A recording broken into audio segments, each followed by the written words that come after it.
Before Beyonce and Taylor Swift, there was Madonna. She was more than just a pop star. She blazed the trails for those who came after her. And at 65, she's still going strong and is about to kick off her 12th tour. In her new book, Madonna, A Rebel Life, Mary Gabriel chronicles the meteoric rise and enduring influence of the greatest female pop icon of the modern era. And Mary joins us now. Good morning. Good morning.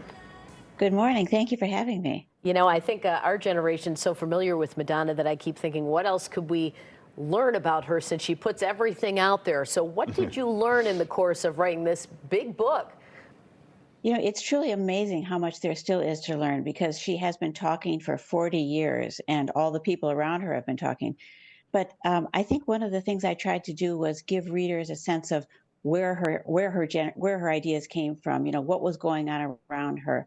Because Madonna's what I consider a reactive artist. She responds to situations and influences.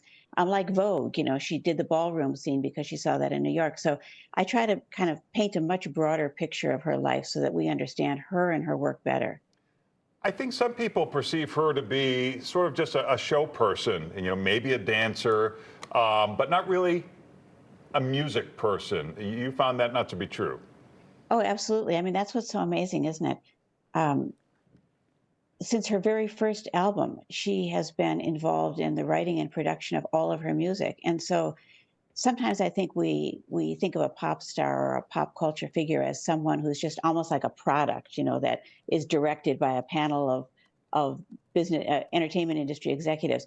Madonna was her own executive. She conducted her career from the creation to the distribution to the presentation, every aspect of it. And I think that was what was really fascinating to me. And one of the marvels of her is that she's absolutely still going because, I mean, I was exhausted writing about her and I can't imagine living that life. So did you talk to her directly in the course of writing this book, Mary? I didn't, and that was really a disappointment because, you know, my previous books were all in the 19th century or mid-20th century, and I thought, oh, wonderful, I'm writing about a subject who's alive. But I didn't realize that there's a certain level of celebrity that you just can't breach. And so what I ended up doing was doing what I've done with my historical books, was treat her as a historical figure and basically spend 5 years looking through every archive, no matter how obscure, for those nuggets that, you know, put her story together.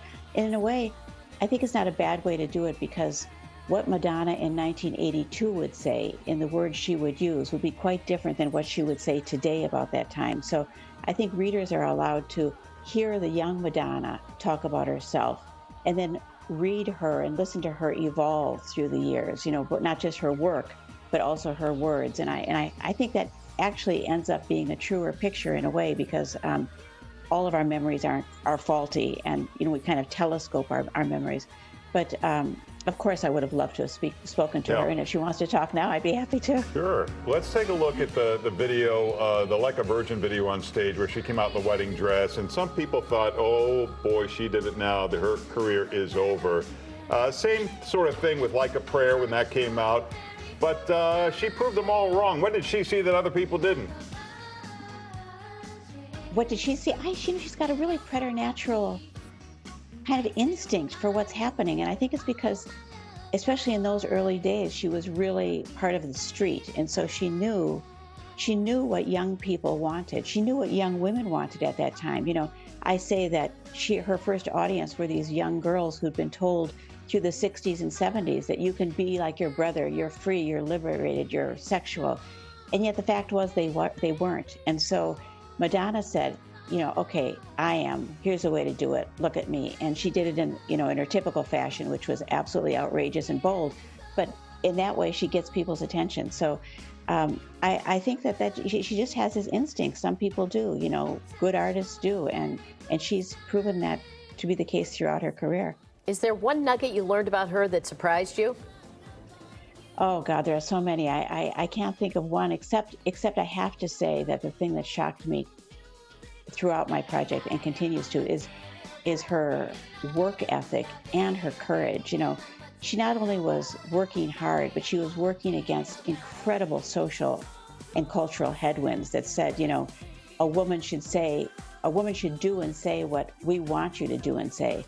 And she said, no, I'm going to do and say exactly what I want to, even if you don't want to hear it. And the powers that were arrayed against her were so significant. You know, from the Vatican to the, entertainment industry to the chattering class that only expanded with social media. So the fact that she's continued and never backed down, to me, is truly remarkable.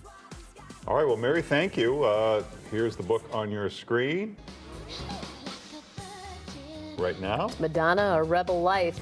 Mary Gabriel, thanks for being with us. Thanks so much.